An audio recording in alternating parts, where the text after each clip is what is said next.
algo de generalidades de los otros sistemas.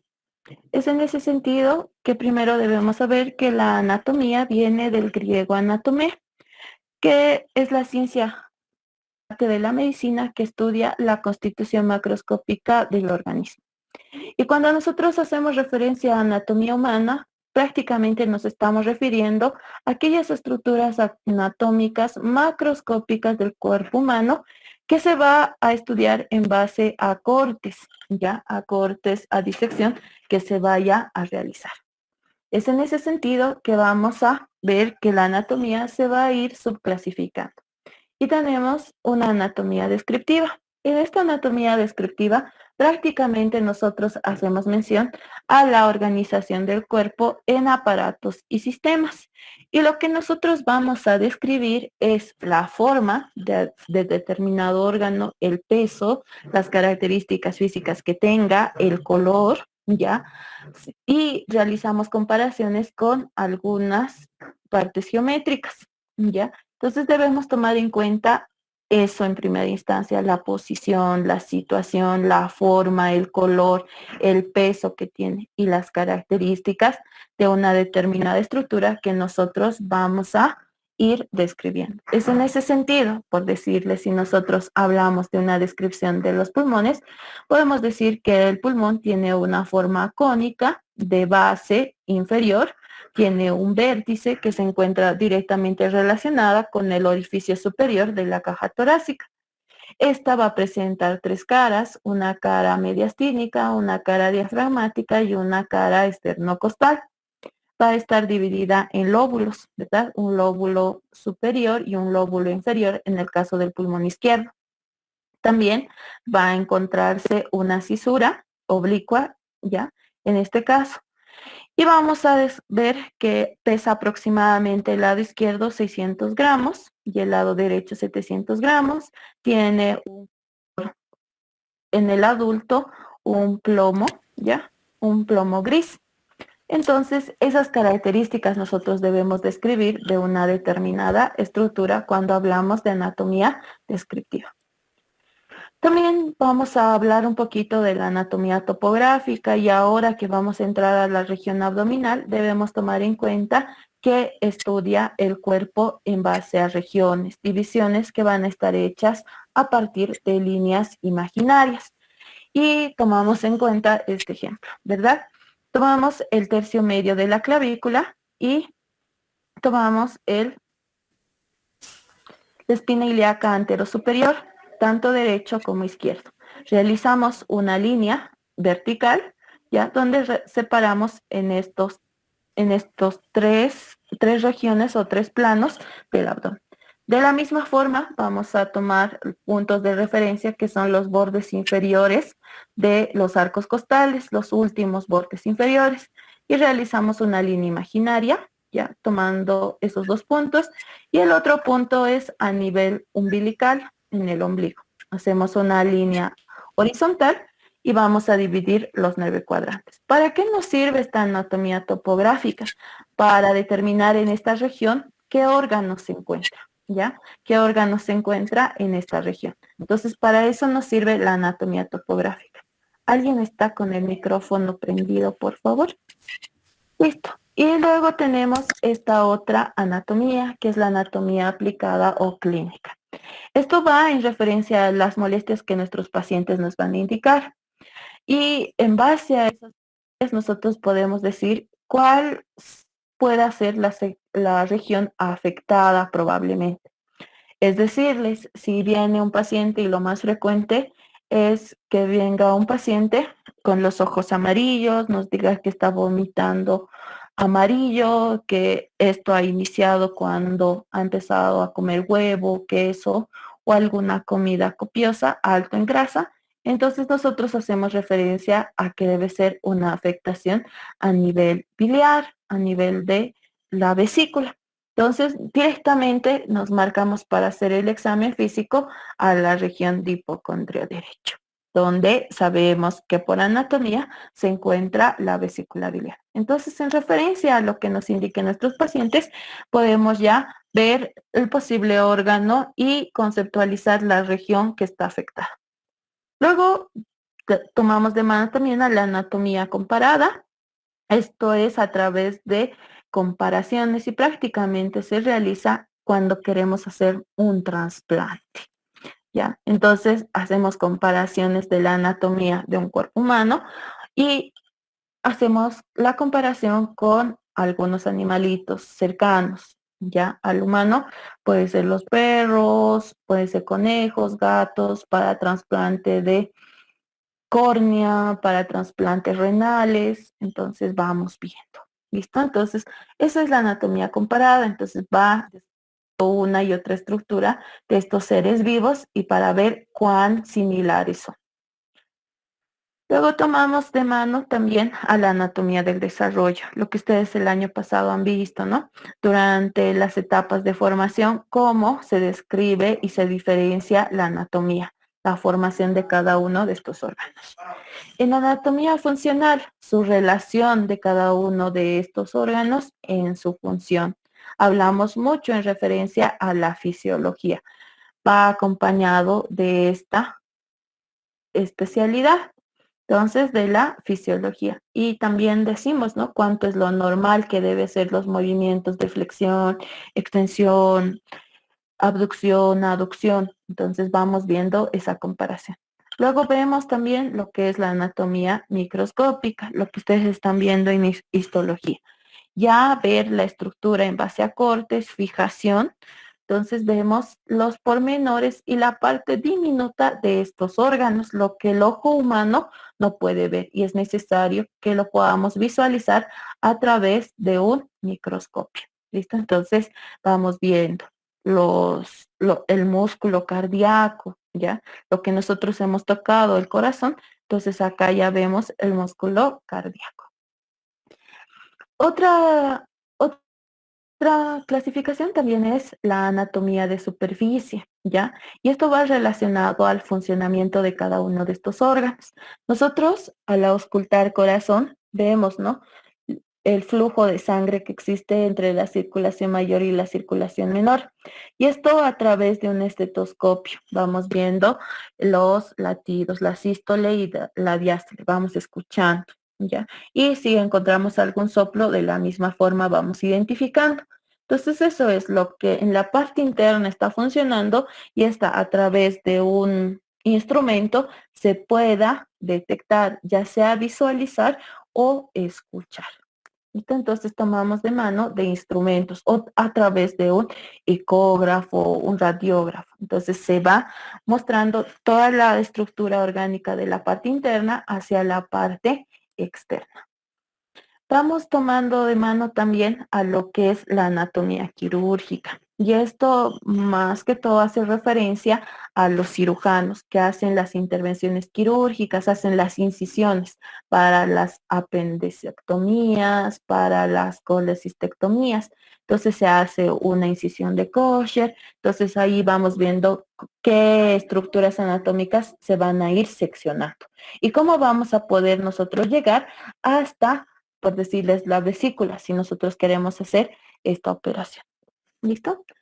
Y algo que ustedes van a manejar mucho en su vida profesional es la anatomía radiológica. En este caso hablamos de la anatomía imagenológica, porque tenemos varios exámenes complementarios que nos permiten describir lo normal que ocurre en el organismo. En acá yo les muestro de lo que es una radiografía antero-posterior de tórax. Ustedes pueden ver la presencia de las clavículas, como ustedes pueden ver la presencia del botón aórtico que describíamos en el corazón, ¿verdad? El ventrículo izquierdo, la aurícula izquierda. Acá ustedes ven los pulmones, el pulmón derecho, el pulmón izquierdo. Fíjense acá la glándula mamaria, razón por la cual esta placa radiográfica es de una mujer. Si ustedes se fijan más acá, ustedes tienen acá a la escápula, la apófisis coracoides. ¿Listo?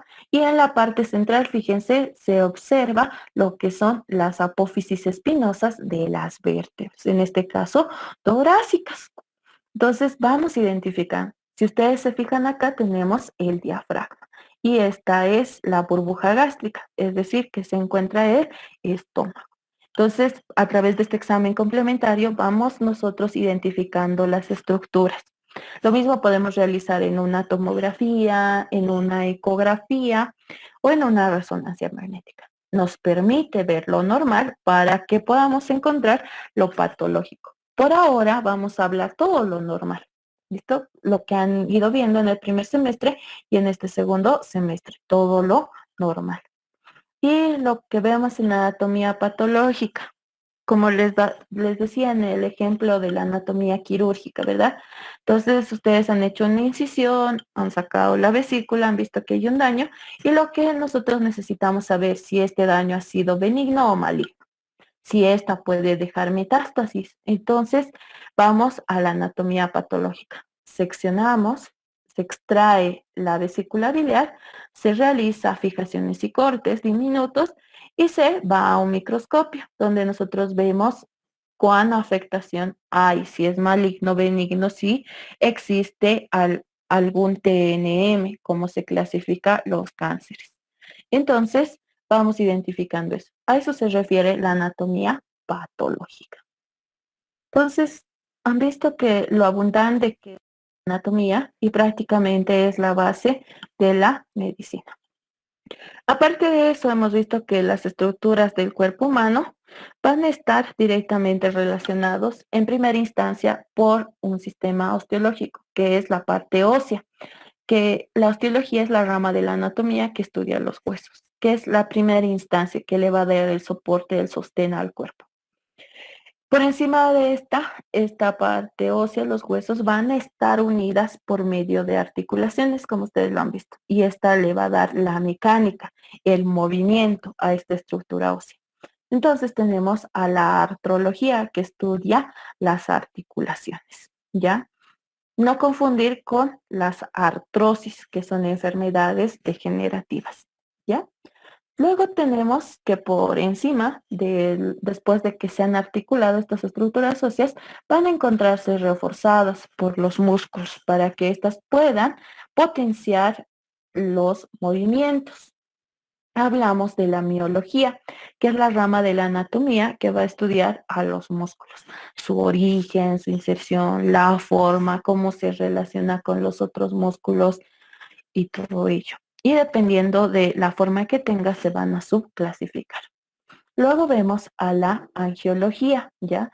La angiología es prácticamente la descripción de la circulación sanguínea. Hablamos de las arterias y de las venas, ¿ya? Que le van a dar la irrigación, nutrición a los músculos, a los huesos, a las articulaciones.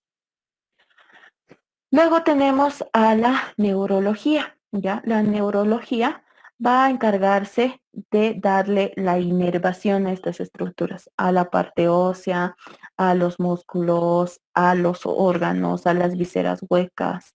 Entonces le van a dar la parte sensitiva, la parte motora o sensitiva motora, dependiendo la característica del órgano. Y finalmente nosotros hemos visto que nuestro tomado por órganos y vísceras. Y la ciencia que va a estudiar estos órganos y vísceras es la esplagnología. ¿Listo? Entonces, hablamos de vísceras, por ejemplo, de estómago, páncreas, de vaso, de los intestinos, delgado, grueso, del recto, ¿ya? Entonces, el útero, los ovarios.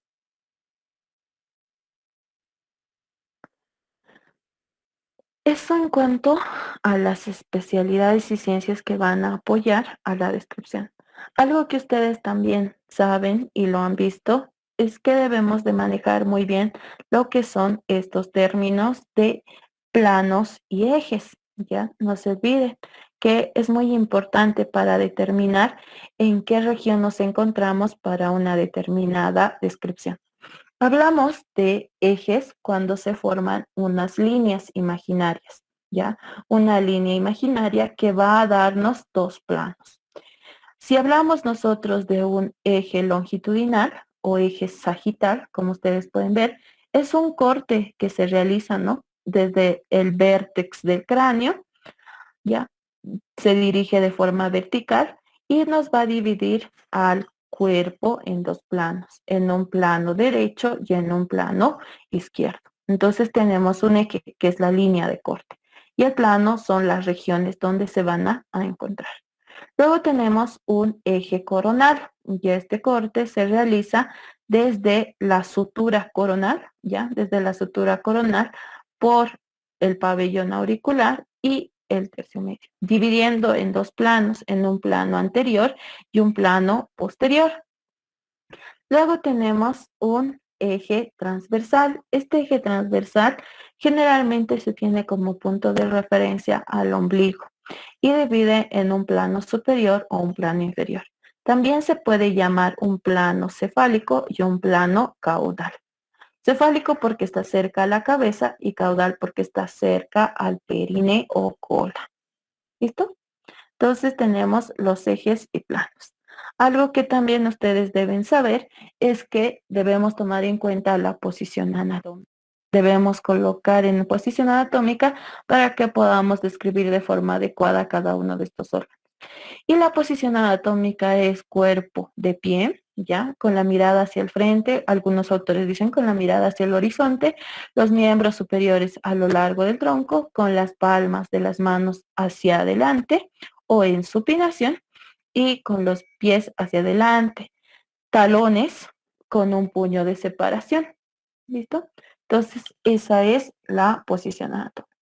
Ahora, dependiendo a las características y a la facilidad de abordaje, podemos tener otras posiciones. Ya hablamos de una posición de cúbito supino, cuando los puntos de apoyo se encuentran en la mesa de examen, el dorso se encuentra apoyando a la mesa de examen, o la posición de cúbito prono o ventral, donde el mentón va chocando a la mesa de examen. Acá podemos tener también decúbito lateral derecho, decúbito lateral izquierdo, posición Trendelenburg, ¿ya? Dependiendo qué es lo que queremos describir, ¿ya? Pero tenemos esas posiciones básicas.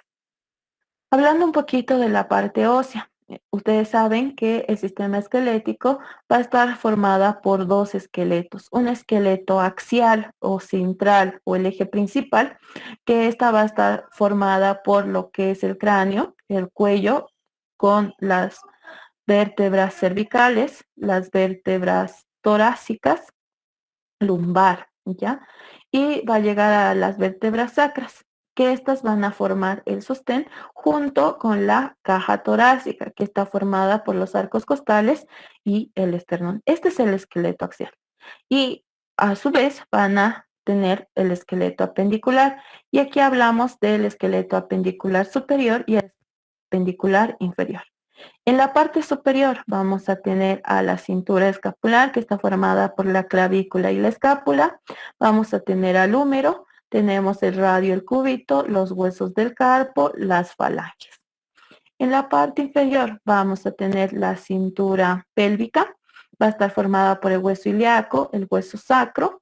Ya vamos a tener al fémur, a la tibia, al peroné, vamos a tener los huesos del tarso, los metatarsianos y las falanges. Esos son los esqueletos apendiculares. Ustedes saben que aproximadamente tenemos 200 huesos, según Rubier, sin contar los huesos sesamoideos, los huesos gordianos y la cadena de huesecillos del oído. ¿Cuál es la función de los huesos? Protección de las estructuras vitales, soporte del cuerpo.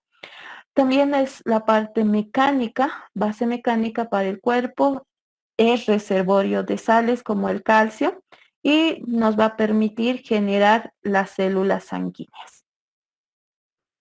Tenemos, de acuerdo a su clasificación, huesos largos, donde la característica principal es que el diámetro longitudinal es mayor que el anteroposterior y el transversal en los huesos largos. En los huesos largos podemos describir epífisis proximal, epífisis distal y una diáfisis. Podemos tener los huesos cortos. En los huesos cortos vamos a ver que las tres dimensiones son casi iguales. Está formada más de tejido esponjoso y revestida por una delgada capa de tejido compacto. En los huesos planos.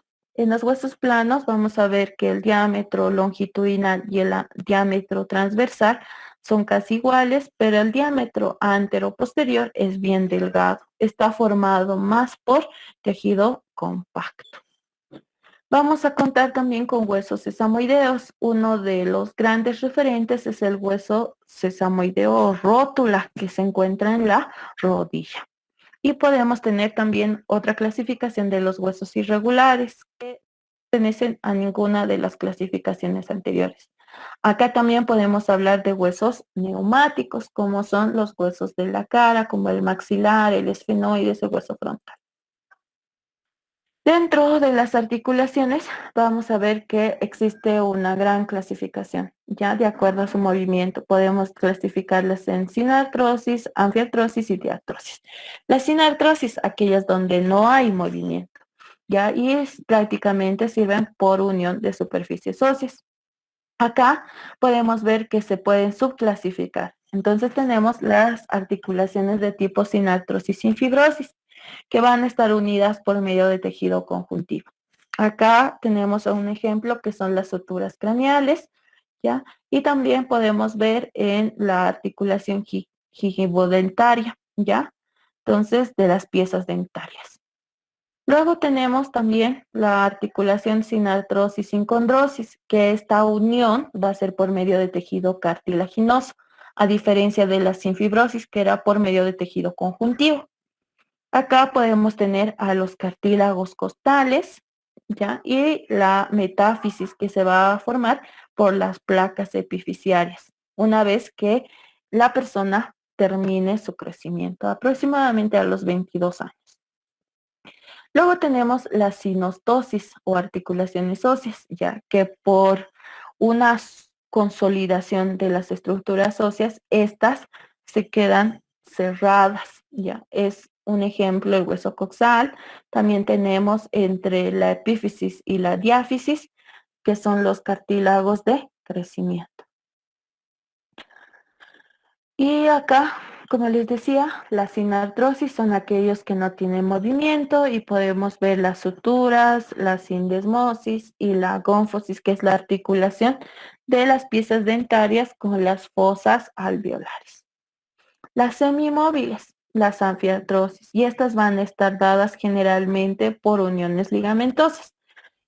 Genera movimientos en conjunto, ya pequeños movimientos. Y tenemos a la sínfisis púbica, podemos tener también a la columna vertebral a través de las inserciones de los ligamentos amarillos, del ligamento longitudinal anterior, del ligamento longitudinal posterior. Y la ardiartrosis, aquellos que generan bastante movimiento. Un repaso así de rápido, podemos decir que en primera instancia tenemos a la articulación de tipo artrodia. No olviden que son dos superficies planas que se van a unir entre sí y solo va a generar movimientos de deslizamiento. Entonces tenemos a la articulación de tipo artrodia. Luego tenemos a otra, a esta, la que es la articulación de tipo enartrosis. Esta articulación de tipo enartrosis son multiaxiales, es decir, que existe una cavidad cóncava y una cavidad convexa que forma como una especie de pivote, ya que en esta van a encajar recíprocamente y van a poder generar movimientos multiaxiales.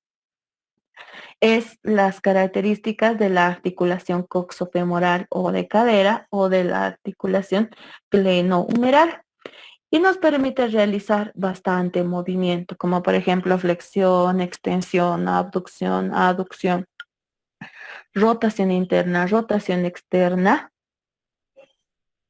Entonces hacemos variedad de movimiento en este tipo de articulación. Luego tenemos las articulaciones de tipo condilia, ¿ya? Acá se forma un segmento, una especie de elipse, ¿ya? Y estas pueden estar unidas por medio de pequeños huesos, como sucede en la articulación de la muñeca o del tobillo. Esto en el anterior semestre, ustedes, si recuerdan, en los huesos del carpo de la primera hilera, el hueso escafoide, semilunar y piramidal son los que hacían una especie de elipse, ya que ingresaban a una mortaja como decía Rubier, ¿no? Entonces, a esta concavidad. Entonces, se forma esta especie de cóndilo. Este es el cóndilo y una superficie cóncava. Entonces, estas se unen y va a formar dos ejes que nos van a permitir movimientos de flexión y extensión, como sucede en la articulación de la muñeca. Podemos ver también otro tipo de articulación que es entróclea o polea. Si ustedes recuerdan la articulación húmero-cubital, en el cúbito tenemos la apófisis olecraniana, el olecranón, que hace como una especie de gancho, ya que ingresa a esta polea, al cóndilo del húmero, y nos permite realizar movimiento de flexión y extensión. Entonces, esa es una articulación en polea, genera un grado de movimiento. Otro tipo de articulación de diartrosis es la articulación en silla de montar. Entonces podemos ver que existen dos superficies convexas, ¿ya? Y van a encajar de forma recíproca. Entonces esta articulación solo nos va a generar movimientos de circunducción, de flexión y extensión.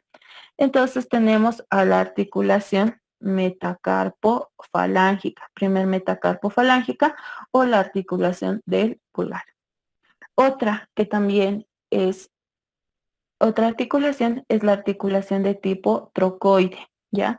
Esta vamos a encontrar prácticamente en la articulación del atlas con el axis. Ustedes recuerden la apófisis odontoides del axis, ¿ya? Va a articularse con el arco anterior del atlas, ¿ya? Entonces, razón por la cual forma una especie de cilindro. Si ustedes se fijan, este es el cilindro y lo abraza el arco anterior del atlas, generando movimientos de rotación, ¿ya? Lo cual nos permite rotar lo que es el cráneo a través de la estructura del cuello de esta articulación. Entonces nos genera movimientos de lateralidad, así como indica la flechita. Eso en referencia a las articulaciones. En referencia a la miología, ¿ya? Vamos a ver que la masa muscular que el cuerpo humano tiene es aproximadamente en un 32 a 36%. Una de las características muy importantes que tienen los músculos es que permiten transformar la energía química, lo que nosotros consumimos, en energía mecánica. Entonces nos permite desarrollar los distintos movimientos que realizamos para desarrollar nuestras actividades cotidianas. Estas van a estar formadas, como ustedes han visto, por medio de fascículos musculares. Estas van a tener miofibrillas que están compuestas por miosina, actina, troponina y tropomiosina. Vamos a ver que existe varias clasificaciones dependiendo de esta. Algo que destacar muy importante en los músculos es la inserción, ¿ya? Que va a estar dada por medio de tendones.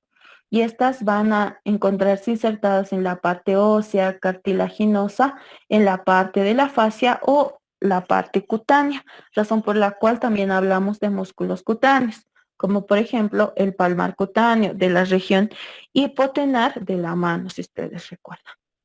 De acuerdo a su forma, podemos ver que se clasifican en músculos largos, músculos planos, músculos cortos y podemos tener también los músculos orbiculares. De acuerdo a las fibras musculares que van a tener en la inserción en el tendón, podemos ver que se clasifican en fusiformes, ¿ya? Que son fibras musculares largas. Vamos a ver que si solo está insertado en un solo lado, vamos a tener los músculos unipeniformes, ¿ya? Se insertan las fascículos musculares en un solo lado del tendón. Podemos ver los bipeniformes, ya que están a ambos lados del tendón, como el músculo sóleo. Los multipeniformes, que tienen varias fibras musculares que proceden de varias direcciones, como el músculo deltoides o el músculo cuádriceps, que ahora vamos a describir. Y de acuerdo al número de cabezas que tenga, entonces podemos hablar de músculos monocefálicos, que solo tienen un cuerpo muscular, bicefálicos, dos cabezas musculares como el bíceps braquial, tricefálicos que tienen tres cabezas musculares como el tríceps braquial o cuadricefálicos que tienen cuatro cabezas como el músculo cuádriceps. Según el número de inserciones tendinosas que tengan, también se pueden clasificar en monogástricos, es decir, que solo tiene un tendón, digástricos, que van a estar formados por dos tendones y por medio van a unirse por un fascículo tendinoso, o poligástricos, que tienen varios vientres musculares que se unen también por varios tendones. Entonces tenemos estos músculos de acuerdo a las inserciones tendinosas. De acuerdo al número de articulaciones que éstas puedan atravesar, ya podemos hablar de monoarticulares, es decir, que la inserción solo va a atravesar una articulación. Pero podemos ver que algunos músculos pueden atravesar dos articulaciones, a lo cual se denomina biarticulares. Como por ejemplo el músculo bíceps braquial. No olviden que pasa por la articulación glenohumeral hasta la articulación del codo, porque se inserta en la tuberosidad del radio. O multiarticulares, como por ejemplo el músculo dorsal ancho, el músculo trapecio, porque pasan todas las articulaciones de las vértebras torácicas y lumbares. Así también va a atravesar las articulaciones costotransversales, ¿ya? Entonces, por eso se llaman multiarticulares. Y según el movimiento que realicen estos músculos, pueden recibir la siguiente denominación, es decir, agonistas, porque son la principal fuente para desarrollar el movimiento, antagonistas, porque realizan movimientos opuestos al de determinado músculo, pueden ser sinergistas porque colaboran o potencian el movimiento de determinado músculo, o fijadores porque se fijan a una determinada articulación para realizar un movimiento. Y aquí tenemos un ejemplo. Por ejemplo, en este movimiento de lateralidad, vamos a ver que el músculo agonista es el recto abdominal. El antagonista que se está oponiendo a ese movimiento son los músculos lumbares. El que potencia el movimiento son los músculos oblicuo mayor y oblicuo menor del abdomen, y los músculos fijadores serían los músculos de la cadera y el psoas ilíaco. Entonces, de esa forma se pueden determinar los movimientos de los músculos. Ya ingresando a lo que nos compete, fuera de este repaso general y muy rápido que se ha realizado, vamos a hablar un poquito de lo que es anatomía del sistema nervioso, ¿ya? Ustedes saben que el aparato de la inervación va a regular el funcionamiento de todos los aparatos que hemos visto, tanto sea la parte ósea, la parte muscular, la parte esplánica, las articulaciones y la parte de circulación. Entonces, esta se va a ir dividiendo en dos grandes grupos, ¿ya? Lo que es el sistema nervioso cerebroespinal, es decir, que este sistema nervioso cerebroespinal, o también llamado central, va a estar directamente relacionado con el encéfalo y la médula espinal. Y vamos a tener otro sistema, que es el sistema autónomo, ¿ya? Y esta va a estar directamente relacionado con la parte vegetativa. Entonces tenemos estas dos. En primera instancia, cuando hablamos del sistema nervioso central cerebroespinal, prácticamente hacemos referencia al encéfalo, que se va a encontrar en la parte superior del cráneo, y a la médula espinal, que esta va a ingresar por el canal medular y va a dar una raíz nerviosa anterior motora y una raíz posterior sensitiva, ¿ya? Y del sistema nervioso vegetativo autónomo, prácticamente vamos a ver la parte del sistema nervioso, en este caso simpático y parasimpático. ¿Listo? Entonces, eso en primera instancia. De acuerdo a su constitución general, podemos ver que el sistema nervioso realizar las siguientes funciones. Ya, primero, va a coordinar y controlar las funciones de todo el cuerpo. Es decir, que va a detectar un determinado estímulo, lo interpreta, responde a este estímulo, ya es la reacción al estímulo que tiene. Entonces, realiza estas acciones de forma coordinada. Aparte de detectar, esta transmite las señales de impulso a otros órganos, o sea que sigue una transición de respuesta. Y su unidad fundamental para que realice esta detección, interpretación y respuesta es la célula nerviosa, denominada neurona. Podemos ver, podemos ver que esta célula nerviosa o neurona va a estar formada por millones de neuronas en nuestro organismo. ¿Listo? Millones de células nerviosas que se van a interconectar entre sí, lo que nos va a permitir una percepción del medio ambiente y nuestra atención, además de que nos permite controlar nuestras acciones y los actos reflejos asociados a la conducta del individuo. Es en ese sentido que la función de la neurona es recibir la información del medio interno, del medio externo y de otras neuronas. Recibe. Luego integra esta información recibida, ya sea del medio interno, del medio externo, y produce una señal de respuesta.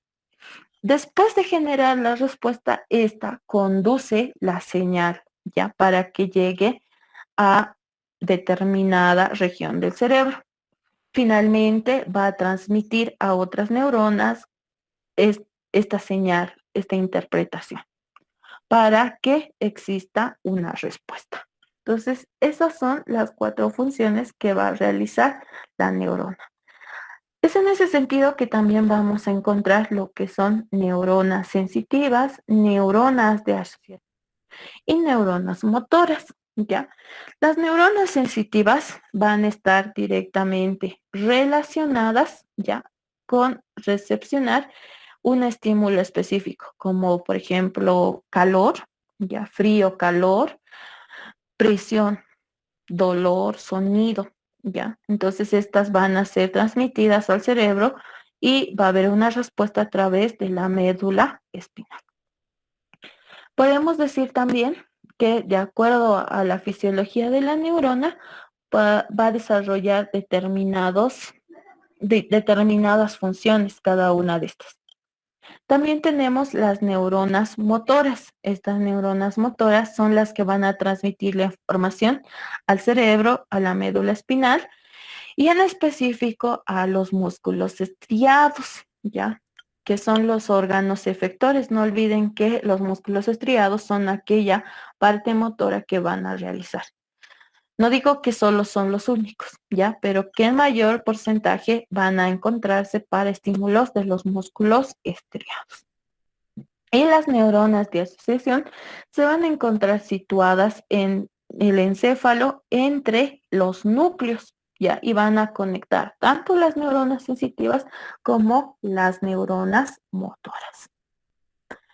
Esta es una descripción que tiene la neurona. ¿Listo? Entonces vamos a tener en primera instancia un cuerpo o soma, ¿ya? Este es el cuerpo o soma de la neurona, un tanto irregular, que esta va a ser una neurona celulípeta, ¿ya? Y que va a tener sus prolongaciones protoplasmáticas, a la cual se denomina dendritas, ¿ya? Estas dendritas que se interconectan con neuronas. Vamos a ver que a lo largo del cuerpo del soma va a tener una prolongación, cilindro axial o también llamada cilindro eje, a lo que nosotros conocemos como axón, la cual va a estar revestida por una delgada lámina, ¿ya? Que se denomina vaina de mielina, ¿ya? Y finalmente vamos a tener las dendritas que se van a interconectar entre sí. Entonces, esas son las partes que contiene una neurona. Vamos a ver que esta neurona, como les decía, presenta el cuerpo celular o soma, el cual contiene el núcleo y se van a encontrar todos los organelos de esta neurona. Tiene las dendritas, que son las prolongaciones cortas, ya, estas prolongaciones cortas que se denominan prolongaciones protoplasmáticas y que van a conducir esta señal uniéndose con otras dendritas de otras neuronas. Vamos a ver que tiene una prolongación que es el axón.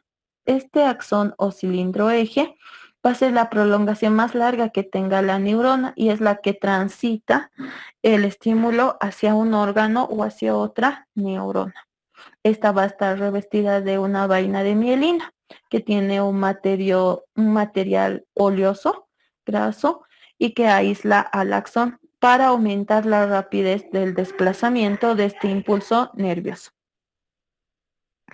¿Listo? Y los axones y las dendritas se van a agrupar entre sí formando las fibras nerviosas. ¿Qué es lo que vamos a ver al momento de diseccionar los cuerpos? Luego tenemos al sistema nervioso central, ¿ya? Entonces, como les decía, el sistema nervioso central en la parte superior va a estar formada por el encéfalo, ¿ya? La masa encefálica, vamos a tener protuberancia, el mesencéfalo y vamos a tener al bulbo raquídeo. A partir del bulbo raquídeo vamos a tener esta otra prolongación. Es por eso que se llama sistema cerebroespinal. Ya tenemos a la médula espinal. Esta médula espinal, ya como ustedes pueden ver, acá va a estar dividida en 31 pares de nervios espinales, ya, que se van a dividir dependiendo la región. Entonces tenemos a 8 pares de nervios cervicales, 12 pares de nervios torácicos, 5 pares de nervios lumbares, 5 pares de nervio sacro y un par de nervio coxígeo, sumando los 31 pares de nervios espinales. Algo que deben recordar, la raíz nerviosa anterior, la prolongación anterior es motora y la prolongación posterior es sensitiva. ¿Ya? Tiene dos raíces, una raíz anterior motora y una raíz posterior sensitiva. La raíz anterior, ya, prácticamente van a estar situadas en el asta anterior de la sustancia gris de la médula espinal. Y en la parte posterior, ya, en esta parte posterior de la médula espinal, vamos a ver que se va a encontrar un ganglio, que es el ganglio sensitivo del nervio espinal. Algo que debemos recordar, a través de este encéfalo y médula espinal va a hacer su recorrido el líquido cefalorraquídeo. Este líquido cefalorraquídeo tiene la función de amortiguar y proteger a la parte cerebral y a la parte de la médula espinal, ¿ya? Para que no exista una lesión, ya sea una hemorragia o un edema. Pero cuando este golpe es muy fuerte, entonces ya tenemos los accidentes cerebrovasculares. Y además que van a estar envueltas por las meninges, es decir, la aracnoides, subaracnoides. Y aquí les muestro esta capa. En primera instancia tenemos el cuero cabelludo, tenemos el periósteo, tenemos el hueso, la tabla externa, la tabla interna. Vamos a tener la primera meninge, que es la dura madre, ¿ya? La dura madre, tenemos luego la meninge subdural, la aracnoides, las subaracnoides y la pía madre. ¿Ya? Luego tenemos el cerebro, que va a estar dividida en la sustancia gris y la sustancia blanca. Esto debido a las características que presenta esta masa encefálica. Aparte de tener los 31 pares, ¿ya?, de nervios espinales, en la región de cráneo nosotros vamos a tener lo que son los 12 pares craneales, ya unas divididas a cada uno de los lados, tanto al lado derecho como al lado izquierdo. También pueden ser sensitivos y motores. A la misma parte, algunos van a ser mixtos. Y aquí hablamos, ¿no? Del nervio óptico, nervio olfatorio, del nervio motor ocular común, del nervio trigémino, tenemos del nervio patético, el motor ocular externo, tenemos al nervio facial, nervio vestíbulo coclear, al nervio glosofaringeo, al nervio vago, al nervio hipogloso y al nervio espinal. Entonces son los 12 pares craneales. Vamos a encontrar uno derecho y uno izquierdo, junto con el sistema nervioso central. Luego tenemos el encéfalo, ya prácticamente hablando del encéfalo, podemos ver a la cisura de Silvio, podemos encontrar a cerebelo, ya. Estos prácticamente se van a encontrar la información que se recepciona de la parte externa van a ir a llegar a una de estas regiones, las regiones de Broca. ¿Listo? Entonces, estas regiones son las que nos van a importar. Ya lo vamos a ir describiendo en las siguientes. Pero podemos decir que el lóbulo occipital es la que se va a encargar prácticamente de la visión, ¿ya? De la parte visual, el lóbulo temporal de la parte auditiva. En el lóbulo frontal vamos a encontrar toda la parte motora. Y es donde se almacena la información recepcionada. Aproximadamente tenemos en el encéfalo de 100.000 millones de neuronas y pesa aproximadamente 1.400 kilogramos. Vamos a ver que esta se va a dividir en lo que es el cerebro, ¿ya? Y vamos a tener un hemisferio cerebral derecho, un hemisferio cerebral izquierdo, que estas van a estar envueltas por las meninges, la aracnoides, subaracnoides, la dura madre. Y van a estar distribuidas a partir de estos pliegues o hendiduras que van a hacer que aumente su superficie. Esto entonces tenemos el cerebro.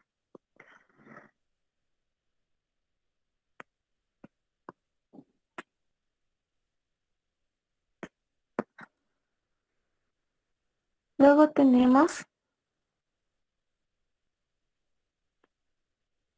esta, que es la corteza cerebral. Como les decía, tenemos un lóbulo occipital, un lóbulo temporal, un lóbulo parietal y un lóbulo frontal. Estas van a estar encargadas de funciones específicas. Ya vamos a ver que el lóbulo frontal va a estar directamente relacionada con la parte motora primaria. La parte premotora, aquí se encuentran las funciones intelectuales superiores y la parte de la región del habla. Aquellas personas que no hablan tienen esa lesión a nivel del lóbulo frontal. Luego tenemos en la región del lóbulo parietal, aquí es la parte más sensitiva y entre la parte del lóbulo frontal y parietal podemos encontrar los movimientos de la pierna, tanto motora y sensitiva, los movimientos de tórax, brazo, mano, cara y lengua. Y en la parte posterior está la parte de asociación sensitiva. En la región del lóbulo occipital, como les decía, va a estar directamente relacionada con el área visual primaria. Y en el lóbulo temporal vamos a tener la memoria, vamos a tener el área auditiva primaria y vamos a tener la parte del equilibrio, la parte de la comprensión y la formación del lenguaje.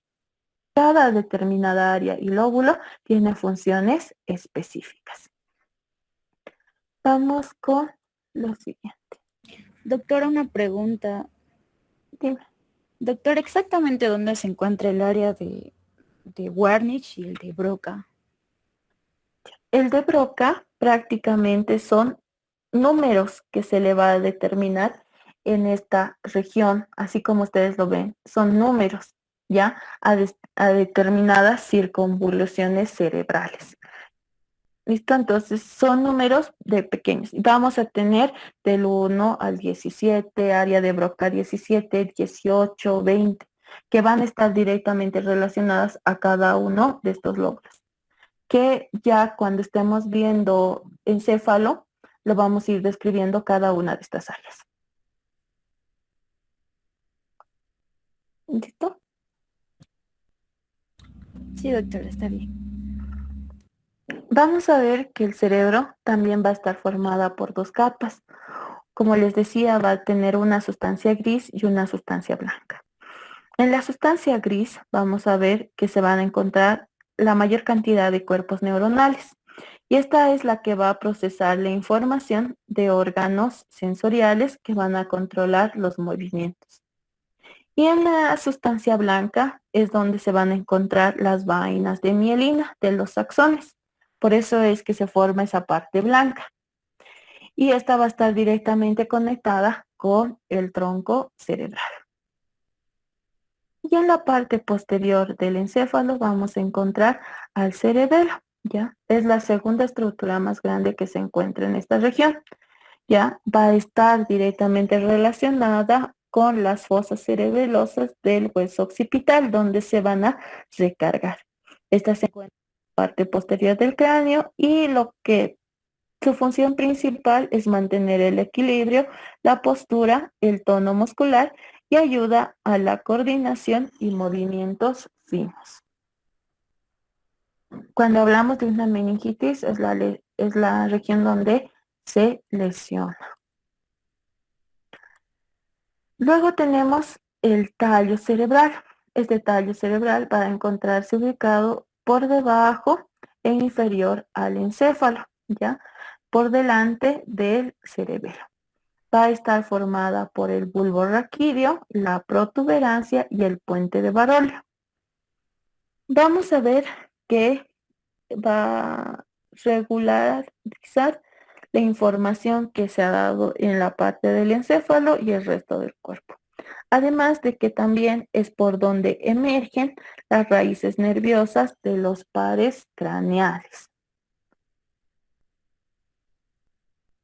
En el bulbo raquídeo es donde se van a controlar las funciones autónomas, es decir, la frecuencia cardíaca, la frecuencia respiratoria, el reflejo de la tos, el hipo, el parpadeo, el reflejo nauseoso y la deglución a través de estos núcleos que se van a encontrar en el cuarto ventrículo y tercer ventrículo.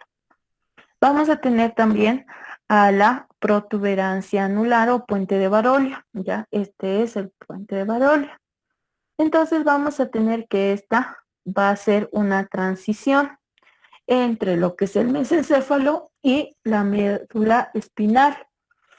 Entonces vemos que acá en esta región es donde va a existir la regularización del sueño, ¿ya? Y los estadios que puedan tener en esta región.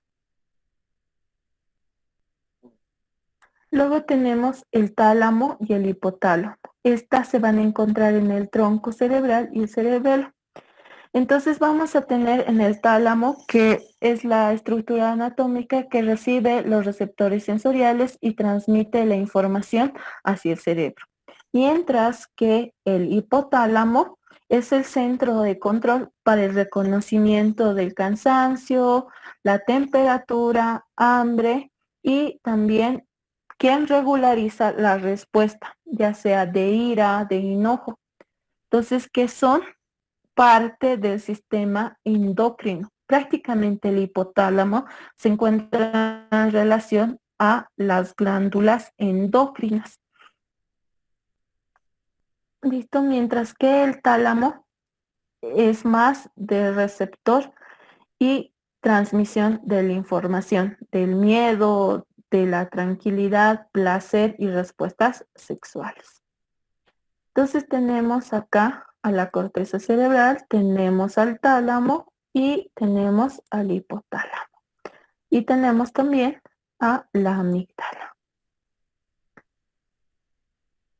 Ya entrando a la parte de lo que es médula espinal, como les decía, esta se va a encontrar situada en la parte media del conducto raquídeo y va a estar formada por 31 pares de nervios.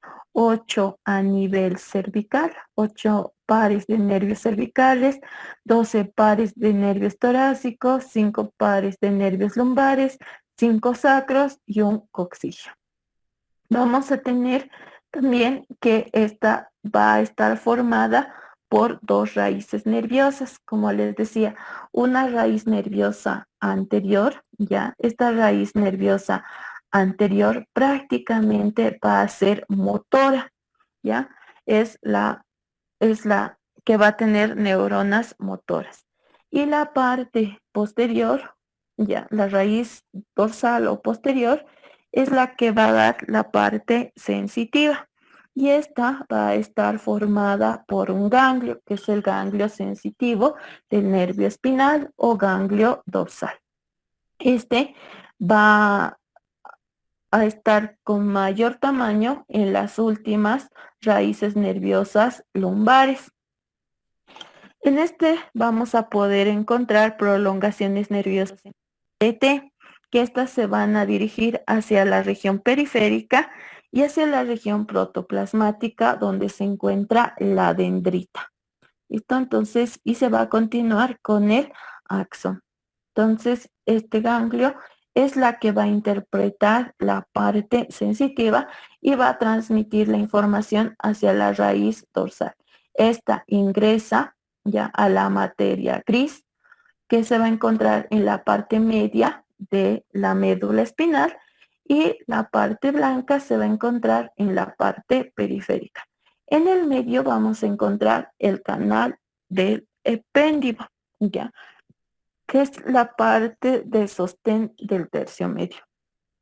Estas van a, van a formar el conducto vertebral, ya ingresan por el agujero intervertebral y transmiten toda su información, tanto motora y sensitiva, a la región del encéfalo. Entonces, esa es la característica que tiene la médula espinal. Entonces, si ustedes se fijan en este ejemplo, tenemos un estímulo, en este caso un estímulo de dolor. Entonces, como es dolor, es una parte sensitiva. Ingresa por el ganglio posterior, ingresa por la raíz posterior, va a entrar a la sustancia gris, ya hace un arco reflejo para que esta persona que está sintiendo el dolor levante, entonces va a venir una respuesta inmediata, es decir, que al músculo estriado va a llegar la respuesta motora para que se levante, ¿verdad? Entonces, esa es la respuesta final. Entonces, si ustedes se fijan, cuando a ustedes les pinchan con aguja o con algún clavo, ¿qué es lo primero que hace? Levantar. Entonces, primero existe un estímulo sensitivo, ingresa posterior, ingresa a la materia gris. Entonces esta por la raíz anterior manda una respuesta motora, hace que este músculo lo levante. Entonces, esa es una respuesta de arco reflejo. Entonces vamos viendo esa señal transmitida.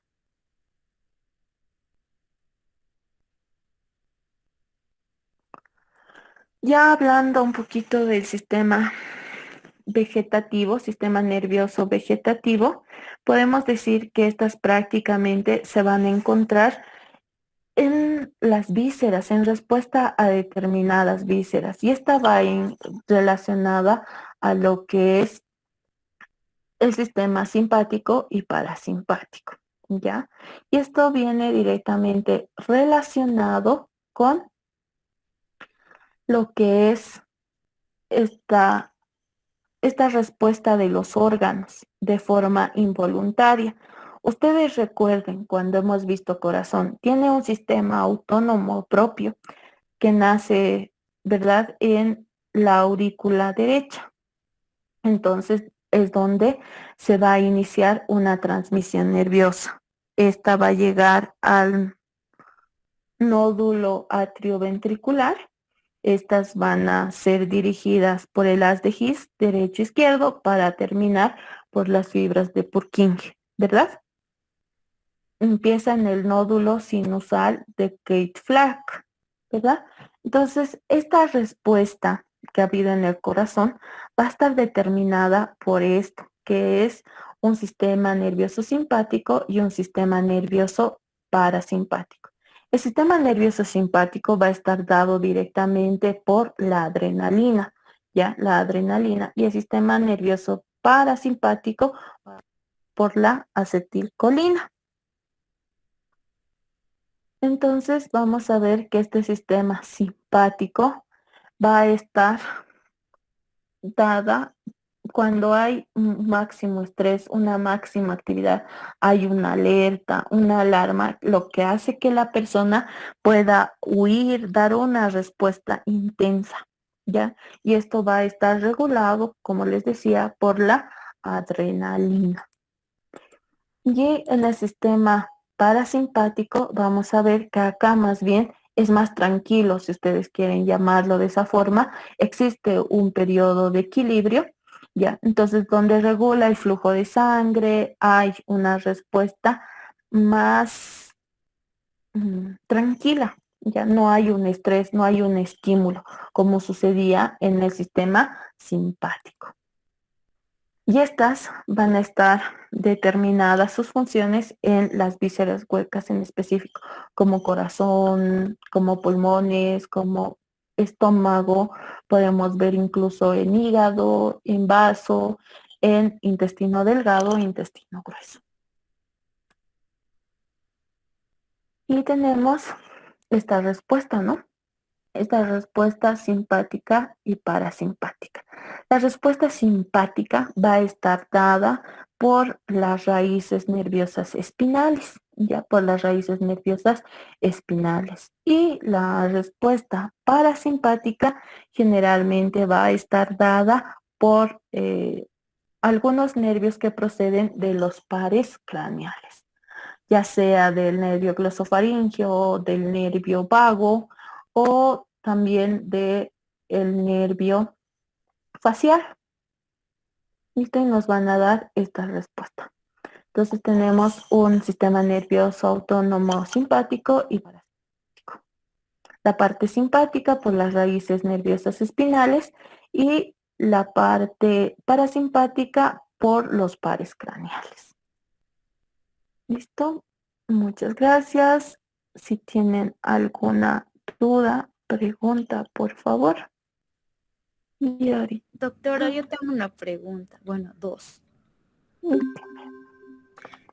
era en el que mencionaban que cuando tú extraes el cerebelo podrías encontrar el cuarto ventrículo. No entendí muy bien eso, si está entre el mesencéfalo y el cerebelo, creo que está un cuarto ventrículo. No sé si es ahí o es más arriba.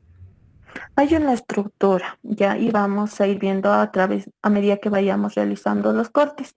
Pero entre el mesencéfalo y la protuberancia es donde vamos a encontrar el cuarto ventrículo, en ese corte. Ok, Miss. Y la siguiente pregunta. A ver, ay, no me acuerdo. Creo que eso era todo. Porque lo demás mencionaba que en el sistema nervioso periférico pertenecen los 12 pares craneales y los 31 nervios espinales, ¿no, doctora? Eso está bien, eso es lo que Sí, entiendo. Está bien. sí. Gracias, doctora. Por eso se denomina cerebro espinal, porque es la parte del encéfalo donde salen los 12 pares craneales y la parte periférica donde se va a encontrar los 31 pares nerviosos espinales.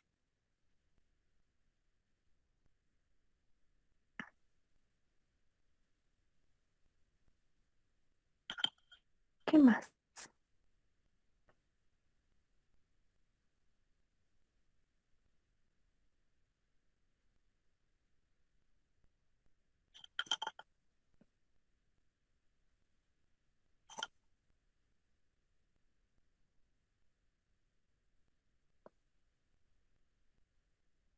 Ah, doctora, tengo una preguntita más, disculpe, de verdad. Las meninges que están en la cabeza, ¿son las mismas que se encuentran en la médula espinal? ¿Las Sí, que protegen? Ah, en el mismo orden. ah, ya, doctora.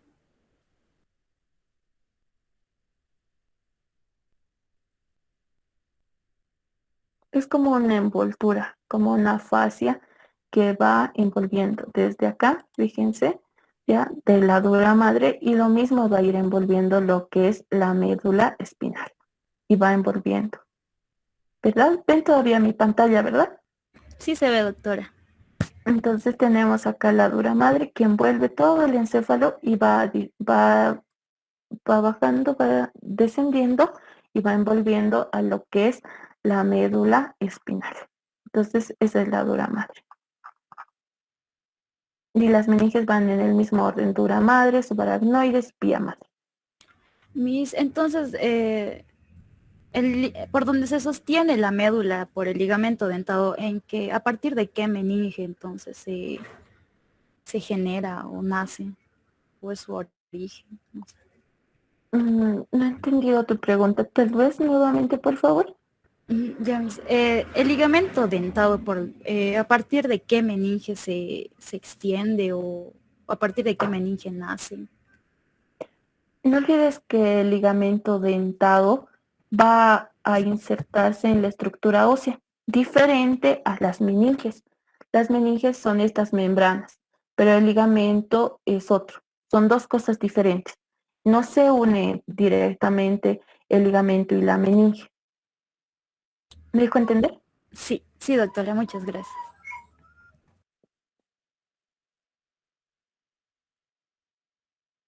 Entonces, lo que ahora vamos a ver es estas estructuras. ¿Listo? Entonces, hemos visto cómo se encuentra clasificado, cómo se transmite la información, y ahora vamos a entrar a partir de la siguiente fase a la descripción de cada uno de ellos: del cerebro, del cerebelo, del mesencéfalo, de la protuberancia, cuarto ventrículo, tercer ventrículo, bulbo, bulbo pontino. Entonces vamos a ir viendo cada una de estas estructuras que tienen núcleos, ganglios, que tienen determinadas funciones específicas. Pero por ahora es la generalidad, las generalidades del sistema nervioso. Necesito que diferencien muy bien lo que es cerebro, cerebelo, lo que es meninges y las estructuras del tronco cerebral, mesencéfalo, puente o protuberancia y la médula espinal. Entonces, esa es nuestra tarea hasta el jueves: poder determinar y definir cada una de estas estructuras. ¿Listo? Si no Eh, tiene más preguntas. Miss, yo tengo una pregunta. Dime. En la enfermedad del Parkinson, ¿qué estructuras se están más dañadas? Parkinson. Sí.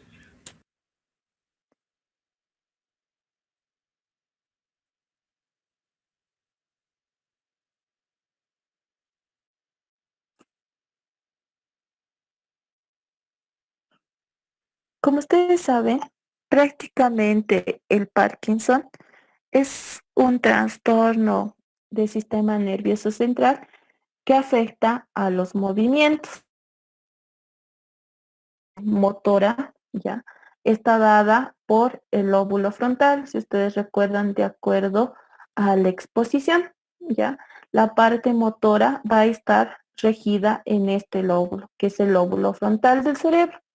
Entonces, ¿qué pasa? Hay una lesión en este lóbulo frontal, razón por la cual hay alteraciones en los movimientos, y también hay una disminución de lo que es la dopamina y lo que va a generar estos movimientos. Pero como es una lesión de movimiento, parte motora, entonces podemos decir que hay una lesión a nivel del lóbulo frontal.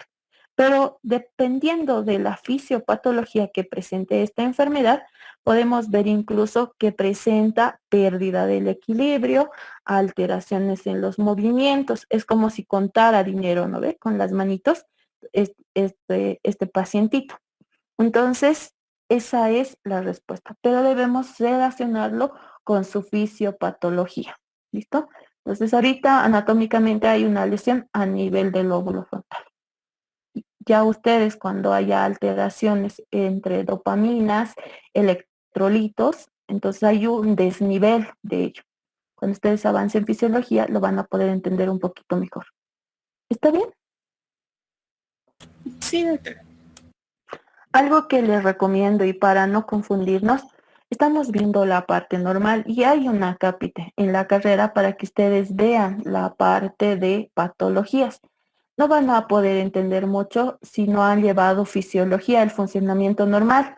Entonces, a veces, por tratar de responder a enfermedades, hacemos que nuestros compañeros se confundan. Entonces, por eso les pido que si vamos a hacer preguntas acerca de algo que sobre anatomía, que sean las preguntas sobre anatomía, sobre lo que estamos llevando y no se vayan a enfermedad para no confundir a sus otros compañeros, ¿ya? Solo eso les voy a pedir.